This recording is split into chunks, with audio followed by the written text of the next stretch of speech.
Cockroach Janata party, national parasitic front. ఇదేంటి, రాజకీయ పార్టీల పేర్లు ఇలా కూడా ఉంటాయా అనుకుంటున్నారా? నిజమే.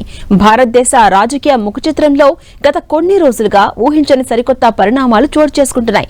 ఒకవైపు సాంప్రదాయం రాజకీయ పార్టీలు ఎన్నికల వ్యూహాలు, ప్రచారాలతో తీరిక లేకుండా ఉంటే, మరోవైపు డిజిటల్ వేదికగా యువత సృష్టించిన రెండు కొత్త శక్తులు దేశవ్యాప్తంగా పెను సంచలనం సృష్టిస్తున్నాయి.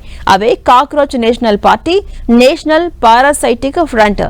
దేశంలో ఏటా పెరుగుతున్న నిరుద్యోగం, పేపర్ లీకేజీలు మరియు వ్యవస్థాగత అవినీతికి నిరసనగా భారతీయ జెన్జెడ్ సోషల్ మీడియా ఖాతాదారులు సృష్టించిన వ్యంగ్య ఆన్లైన్ రాజకీయ ఉద్యమాలివి. ప్రస్తుతం ఇవి కేవలం మీమ్స్ కి పరిమితం కాకుండా యువత ఆక్రోశాన్ని ప్రతిబింబించే సామూహిక డిజిటల్ నిరసనగా రూపాంతరం చెందాయి. వీటికి ఎన్నికల సంఘం గుర్తింపు లేకపోయినప్పటికీ ప్రధాన స్రవంతి రాజకీయ పార్టీలకు సైతం చెమటలు పట్టించేలా సోషల్ మీడియాలో వీటికి క్రేజ్ లభిస్తోంది. ఈ అసాధారణ డిజిటల్ ఉద్యమం వెనుక ఒక తీవ్రమైన ఆత్మగౌరవ పోరాటం దాగి ఉంది.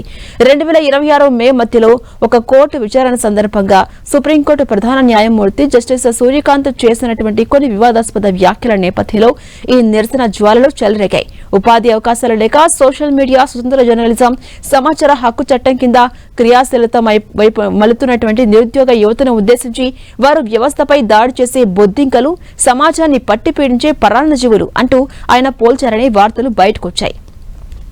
అయితే ఈ వ్యాఖ్యలు దేశవ్యాప్తంగా ఉన్న నిరుద్యోగులను తీవ్రంగా గాయపరిచాయి. అయితే ఆ తర్వాత ప్రధాన న్యాయమూర్తి స్పందిస్తూ తన వ్యాఖ్యలను కొందరు తప్పుగా ఉటంకించారని, ఉన్నత ప్రభుత్వ వృత్తులలోకి ప్రవేశించేందుకు నకిలీ డిగ్రీలను ఉపయోగించే మోసగాళ్లను ఉద్దేశించి మాత్రమే అన్నవే తప్ప సాధారణ నిరుద్యోగ యువతను ఉద్దేశించినవి కావని వివరణ కూడా ఇచ్చారు. అయినప్పటికీ అప్పటికే జరగాల్సిన నష్టం జరిగిపోయింది.